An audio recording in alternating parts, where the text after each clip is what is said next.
mga pagkain dapat bawasan para hindi mauwi sa diabetes. Hindi lang po matatamis ang dapat bantayan sa diabetes. Yung ibang normal na pagkain, mas delikado po kapag araw-araw. Akala kasi ng marami, matatamis lang po ang dahilan ng diabetes. Hindi lang po sugar yung dapat bantayan. Minsan, yung mga kinakain mo araw-araw ang mas tahimik po na nagpapataas ng blood sugar. Kasi normal na normal sa atin, hindi na natin napapansin. Ang delikado po dito kapag araw-araw mataas yung blood sugar spike po ninyo. Unti-unting napapagod po ang katawan mo na i-handle yung sugar. Diyan pwedeng magsimula yung insulin resistance. At kapag tumagal po ng tumagal, mas tumataas po yung risk ng type 2 diabetes, ng fatty liver, ng high cholesterol, ng high blood pressure, at heart disease. Minsan, hindi mo agad maramdaman. Pero sa loob po, unti-unti nang nahihirapan yung katawan mo. Napapansin niyo po yan sa usual po na pagkain ng maraming Pilipino, yung almusal, pandesal at 3-in-1 coffee. Tanghali,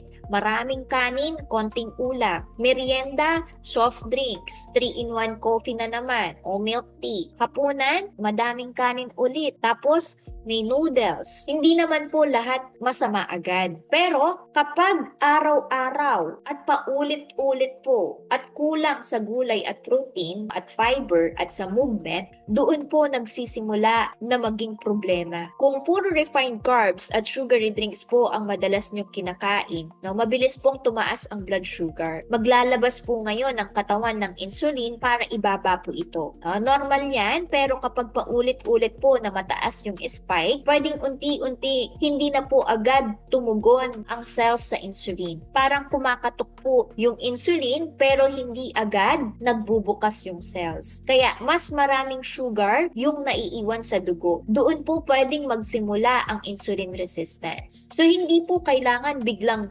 bawal lahat. Start with this po. Una, bawasan ng sugary drinks tulad po ng milk tea, ng soft drinks, ng juice, ng 3-in-1 coffee. Yung pangalawa, bawasan yung portion ng rice kung sobra-sobra. Pero, huwag pong gutumin ang sarili. Pangatlo, dagdagan po ng protina tulad po ng mga isda, chicken, tofu, nuts, itlog. Pang-apat, dagdagan po ng gulay at fiber para mas stable po yung blood sugar po ninyo. Okay? Pang-lima, maglakad po kayo kahit 10 to 15 minutes after po ng meals. Malaking tulong po sa blood sugar.